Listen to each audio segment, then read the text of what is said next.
इल्मी law के तमाम नाज़रीन को मेरा सलाम। नाज़रीन, कुछ चीजें हमारी जिंदगी में इतनी कॉमन हो जाती हैं कि हम उनके बहुत सारे कॉमन और सिंपल फीचर्स पर ध्यान ही नहीं देते। हालांकि ये छोटे छोटे फीचर्स बहुत काम के होते हैं, जैसे एस्केलेटर्स के साइड पर लगे ब्रश जूते साफ करने के लिए नहीं होते, बल्कि उनका एक स्पेशल सेफ्टी पर्पस होता है जो कि आम लोगों को बिल्कुल भी मालूम नहीं होता। इल्मी लॉ के आज के वीडियो में हम आपको ऐसे ही बहुत से हिडन फीचर्स और पर्पसेस के बारे में बताएंगे जो आप पहले नहीं जानते होंगे। सो वीडियो को एंड तक जरूर देखें और अगर अभी तक वीडियो को लाइक नहीं किया तो जल्दी से लाइक कर दें और चैनल को सब्सक्राइब करके घंटी के निशान को दबा दें। नंबर 1, आपने किसी शॉपिंग मॉल या फिर किसी हॉस्पिटल में एस्केलेटर तो यूज किया ही होगा और हो सकता है आपने उसके ऊपर लगे ब्रशेस के साथ अपने जूते भी साफ किए हों, लेकिन इन ब्रशेस का मकसद जूते साफ करना नहीं है, बल्कि उन्हें एक सेफ्टी फीचर के तौर पर लगाया गया है। असल में एस्केलेटर की साइड वॉल और लेडर्स यानी कि सीढ़ियों के दरमियान हल्का सा गैप होता है, तो अगर कोई उसके करीब खड़ा हो तो उसके अंदर उसका कपड़ा या जूता फंस सकता है। जैसे हमारे यहाँ अक्सर खवातीन ने उबाया पहना होता है या फिर दुपट्टा लिया होता है तो वो आसानी से इसके अंदर फंस सकता है, और ऐसा होने से ना सिर्फ उस एक शख्स का बल्कि उस टाइम एस्केलेटर पर मौजूद तमाम लोगों को इससे नुकसान हो सकता है। तो ये सेफ्टी ब्रशेस असल में थोड़ा माइंड के साथ खेलते हैं और लोग हमेशा इनसे थोड़ा दूर हटकर ही खड़े होते हैं। बस इसका यही मकसद है कि लोग बिल्कुल साइड वॉल के साथ लगकर खड़े ना हों।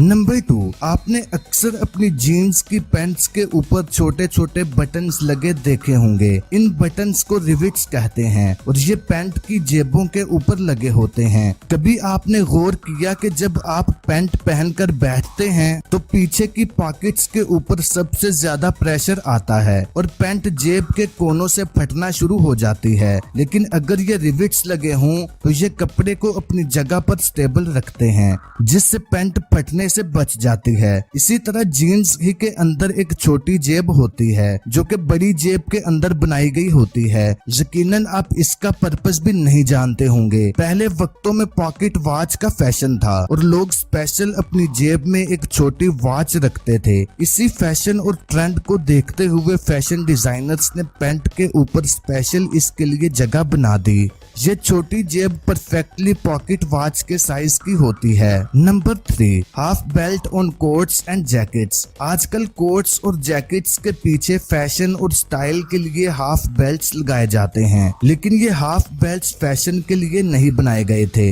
दरअसल पहले वक्तों में जब फौजियों को किसी ठंडे इलाके में जाना होता था तो उन्हें खुले और मोटे कपड़े पहनाए जाते थे जो कि कंबल का काम भी देते थे, और फिर उनके पीछे इस तरह से एक हाफ बेल्ट लगाकर एक्स्ट्रा कपड़े को बांध दिया जाता था ताकि चलने में आसानी हो। नंबर 4, सुबह उठकर हम सब पहला काम जो करते हैं वो है टूथब्रश, और हमारे यहाँ तो जब तक ब्रश घिस घिस कर पूरी तरह खत्म ना हो जाए नया ब्रश लेने का तो सोचते भी नहीं। और कंपनीज ने इसी का एक सोल्यूशन निकाला है। ये ब्रश के साइड पे जो आपको ब्लू डॉट नजर आते हैं ये कोई फैंसी डॉट्स नहीं है, बल्कि इनका मकसद ये है कि ब्रश करते करते जब इन डॉट्स का कलर फेंट हो जाए यानी उनका कलर कुछ धीमा हो जाए तो समझ जाएं कि ब्रश को चेंज करने का वक्त आ गया है।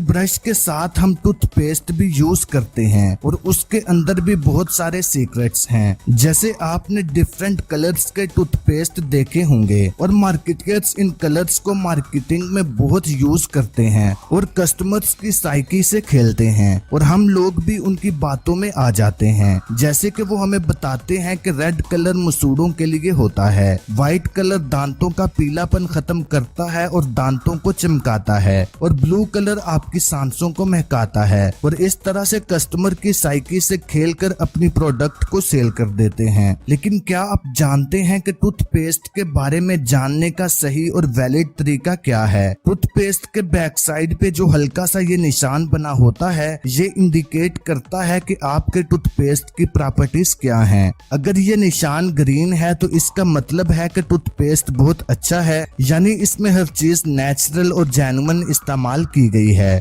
अगर ये निशान ब्लू कलर में हो तो इसका मतलब है कि नेचुरल प्रोडक्ट्स के साथ साथ कुछ मेडिसिनल प्रोडक्ट्स भी इस्तेमाल की गई हैं और ये भी तकरीबन काफी हद तक सेफ है। अगर ये निशान रेड कलर का हो तो ये खतरे की घंटी है, यानी इसके अंदर नेचुरल प्रोडक्ट्स के साथ साथ केमिकल्स भी इस्तेमाल किए गए हैं। और आजकल ज्यादातर टूथपेस्ट के अंदर नेचुरल और केमिकल दोनों ही यूज होते हैं, लेकिन अगर टूथपेस्ट के ऊपर ये निशान ब्लैक कलर का हो तो ये मुकम्मल तौर पर खतरे की इलामत है। इसका मतलब है कि टूथपेस्ट मुकम्मल तौर पर केमिकल से तैयार किया गया है। इसलिए अगर आपके टूथपेस्ट के ऊपर ब्लैक निशान है तो उसे फौरन बाहर फेंक दें, वरना आप दांतों को बचाने के बजाय खो बैठेंगे। नंबर 5, कभी आपने गौर किया कि आप जो ताला रोजाना अपने घरों को सिक्योर करने के लिए इस्तेमाल करते हैं उसमें चाबी वाली जगह के बिल्कुल साथ एक छोटा सा सुराख भी होता है, और ये सुराख बगैर किसी मकसद के नहीं बनाया गया, बल्कि इसका बहुत बड़ा मकसद है। जैसे ताला पूरे घर को सिक्योर करता है, वैसे ही ये सुराख ताले को सिक्योर करता है।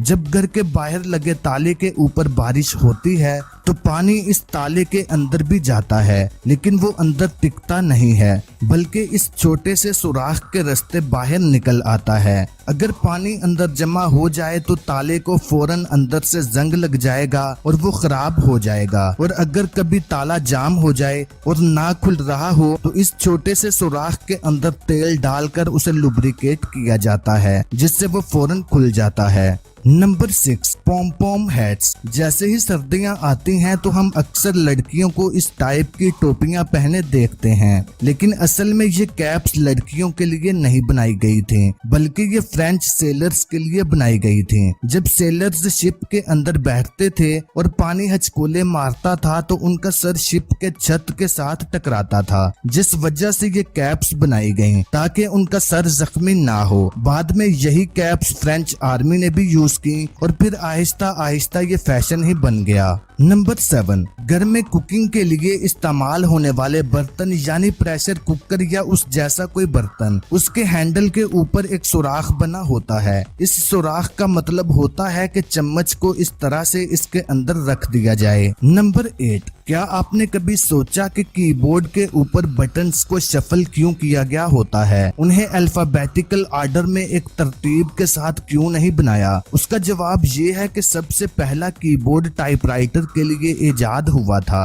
और उसके ऊपर सब बटन्स एक तरतीब में रखे गए थे, जिसकी वजह से टाइपिस्ट यानी कि टाइप करने वालों का बहुत आसानी से हाथ बैठ गया और वो बहुत स्पीड में टाइप करने लगे, जबकि टाइपराइटर इतनी स्पीड बर्दाश्त नहीं कर पाता था और वो हैंग हो जाता था। इसी मसले से तंग आकर कीबोर्ड के बटन्स को शफल कर दिया गया ताकि स्पीड कंट्रोल हो सके, और तब से लेकर अब तक वही तरतीब चल रही है। तो नाज़रीन, अब तक के लिए इतना ही। उम्मीद करता हूँ आपको ये इंफॉर्मेशनल वीडियो काफी पसंद आई होगी। अगर आपको ये वीडियो अच्छी लगी तो वीडियो को लाइक और शेयर जरूर करें